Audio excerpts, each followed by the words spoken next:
On the planet of Xylos, King Xyla reigned supreme. His rule absolute, his word law. Xylos, a planet twice the size of Jupiter, pulsed with strange, vibrant life. Giant bioluminescent trees lit up the crimson sky. Creatures of unimaginable forms roamed the land. Yet fear was the dominant emotion. Fear of the king. Xyla, a towering figure with skin like polished obsidian, instilled fear in all. His eyes, burning embers of cosmic energy, saw through every deception. He tolerated no dissent. His punishments were legendary, swift and brutal. He believed his was a reign ordained by destiny, his people mere pawns in his grand cosmic game. From his throne of black volcanic rock, Xyla surveyed his domain. He saw himself as a shepherd guiding his flock through the perils of the cosmos. He believed his every action, however harsh, served a greater purpose. The survival of Xylos in his mind rested solely on his shoulders. But even a king, however mighty, could not escape the whispers of discontent brewing in the shadows. A rebellion, fueled by years of oppression, was taking root. Its tendrils, slowly but surely, reaching towards the heart of Xyla's reign. The king, oblivious to the growing storm, continued his rule with an iron fist. The attempt on Xyla's life was as swift as it was unexpected. A lone figure cloaked in shadows emerged from the crowd.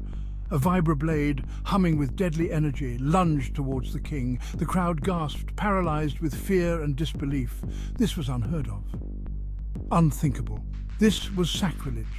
Xyla, however, was no stranger to danger. Years of ruling a planet teetering on the edge of chaos had honed his reflexes. He moved with surprising agility, deflecting the blow meant to end his reign. The would-be assassin, momentarily stunned by the king's swift reaction, hesitated. It proved to be his undoing. The royal guards, their senses heightened by years of paranoia, reacted instantly. They swarmed the assassin, their energy batons crackling with restrained power. The crowd dispersed in panic, the assassin's cry lost in the ensuing chaos. Xyla, unharmed but shaken, stared at the scene. The attempt on his life was a rude awakening. The incident, though brief, left an indelible mark on Xyla's psyche. No longer did he feel invincible. The fear he had so carefully cultivated in others now gnawed at his own heart. He became obsessed with his safety, his paranoia growing with each passing day. He demanded a solution, a shield against the unseen enemy. The answer to the king's fears came in the form of Xylos' most brilliant scientist, Xylor. He proposed a shield, an invisible barrier that would envelop the entire planet. This shield, powered by a network of orbiting satellites, would detect and neutralize any threat, from asteroids to assassination attempts. The project, dubbed the Shield of Xyla, was a marvel of engineering. Thousands of drones working tirelessly mined Xylos' core for rare minerals. The planet's most powerful minds poured their intellect into creating the shield's complex algorithms. Within a year, the first ring of satellites took to the sky, a testament to Xylos' technological prowess. The shield, however, came at a cost. It drained vast amounts of energy, forcing Xylos to ration power.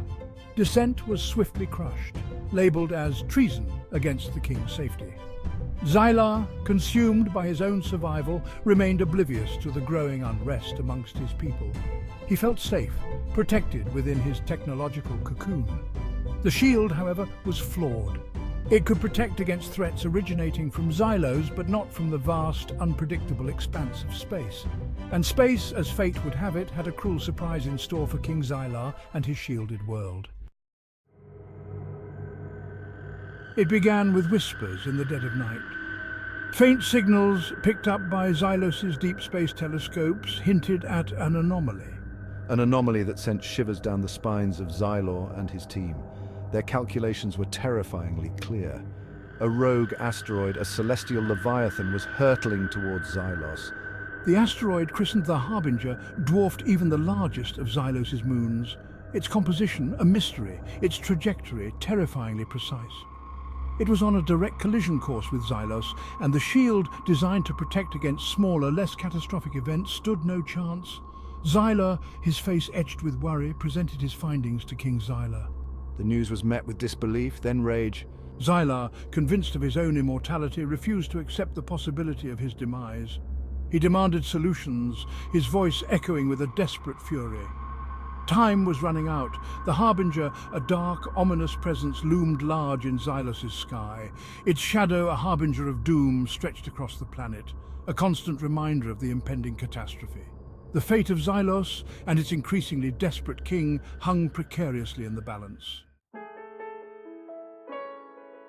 Xyla, his mind racing against time, proposed a desperate gamble. The shield, though incapable of stopping the Harbinger, could be modified, transformed into a weapon, a last-ditch effort to shatter the asteroid before impact. However, the energy required for such a feat was astronomical. Xylos, even with its advanced technology, couldn't generate such power. They needed a catalyst, a source of pure, raw energy. Their search led them to a faint signal, a beacon emanating from a distant galaxy. A beacon that whispered of a planet teeming with life, a planet called Earth. Earth, we discovered, possesses a mineral, a unique element found nowhere else in the known universe, gold. Gold, when subjected to Xylos' technology, could be converted into a potent energy source. It was the key, the only hope for Xylos' survival. Xyla, his fear momentarily forgotten, saw a glimmer of hope in Xyla's plan. He authorized an expedition to Earth, a desperate mission to plead for their help. He knew the risks, the potential for conflict, but survival, he realized, often came at a terrible cost. The journey to Earth was fraught with peril. Xylos' fastest ship, the Starfire, braved cosmic storms and navigated treacherous wormholes, time dilated, stretching days into weeks. Each passing moment brought them closer to Earth and closer to the moment of truth. Earth, bathed in the warm glow of its sun, was a sight to behold, a blue and green jewel teeming with life. The crew of the Starfire, weary from their journey, were awestruck by its beauty. They had arrived at the cusp of humanity's existence, unaware of the chaos they were about to unleash. Landing in a secluded area, disguised as a meteor shower, they made contact. They presented themselves as explorers, travelers from a distant star system, concealing their true intentions. They spoke of shared knowledge, of intergalactic cooperation. But behind their carefully crafted words lay a desperate plea for survival. Earth, they discovered, was a world on the brink of its own self-destruction. Wars raged, resources dwindled. Humanity, it seemed, was on a collision course with its own demise. Yet amidst the chaos they also found hope. Hope in the form of human compassion, a quality that transcended the stars. The humans, moved by the plight of Xylos, were willing to help. They offered their gold, their technology, their knowledge. But their generosity came with a price, a moral dilemma that weighed heavily on Xyla's conscience. The energy conversion process, while efficient, was not without its consequences. Extracting gold on such a massive scale would devastate Earth's environment. It would poison their water, pollute their air, and trigger catastrophic natural disasters. In essence, saving Xylos meant condemning Earth. Xyla was faced with an impossible choice. Save his own people, condemning an entire planet to a slow and agonizing death, or sacrifice his own world, preserving the future of a species he barely knew. The weight of his decision, the sheer magnitude of the consequences, threatened to crush him. He retreated to his chambers, the weight of billions of lives pressing down on him. He looked up at the night sky, now dominated by the ominous glow of the approaching Harbinger. His heart ached with a grief he had never known, a grief for a world he might be forced to destroy. In the end, Xyla chose survival. He chose his people, his planet, over the fate of Earth. He convinced himself it was a necessary evil, a sacrifice that had to be made for the greater good.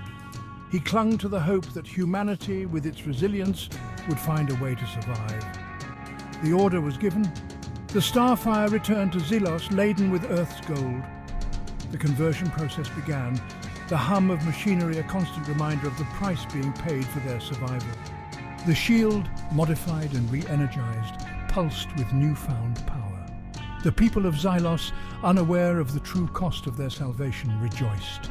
They hailed Xyla as their savior, praising his wisdom and leadership.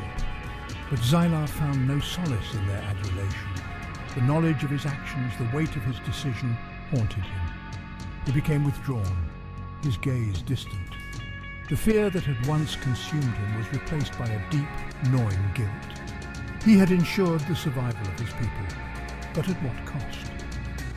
The question echoed in the silence of his chambers, a constant reminder of the burden he now carried. The Harbinger, a celestial harbinger of death, drew closer. On Zelos, the sky crackled with energy as the shield, now a weapon of unimaginable power, prepared to fire. The fate of a planet, the future of a king, hung in the balance, and then silence. The shield, fueled by the sacrifice of a world, had worked. The Harbinger, shattered into 1,000,000 pieces, became nothing more than a harmless meteor shower. Xylos was safe, but the victory felt hollow. News of Earth's fate reached Xylos, carried on the whispers of the solar winds. The planet, ravaged by environmental disasters, lay in ruins. Humanity, their resilience tested to the limit, clung to survival. Their cries for help, faint echoes of a dying world, reached Xylos' ears. He listened, his heart heavy with remorse. He had condemned an entire world for his own survival. He had traded the future of a species for his own. And now the echoes of their suffering were a constant reminder of his actions. Xyla ruled for many years after the Harbinger's demise. He rebuilt Zelos, guiding his people through the aftermath of the near catastrophe. He dedicated his life to ensuring their prosperity, to atoning for the sin he had committed. But his legacy was forever tainted. The knowledge of his decision, the weight of the lives he had sacrificed, never left him. He became a recluse, haunted by the ghosts of a world he had condemned. In the end, King Xyla, the ruler who had once valued power above all else, learned a harsh lesson. Survival, he realized, came at a price, and sometimes that price was too high to bear. His story, a cautionary tale whispered across the cosmos, served as a reminder of the moral dilemmas inherent in the pursuit of survival.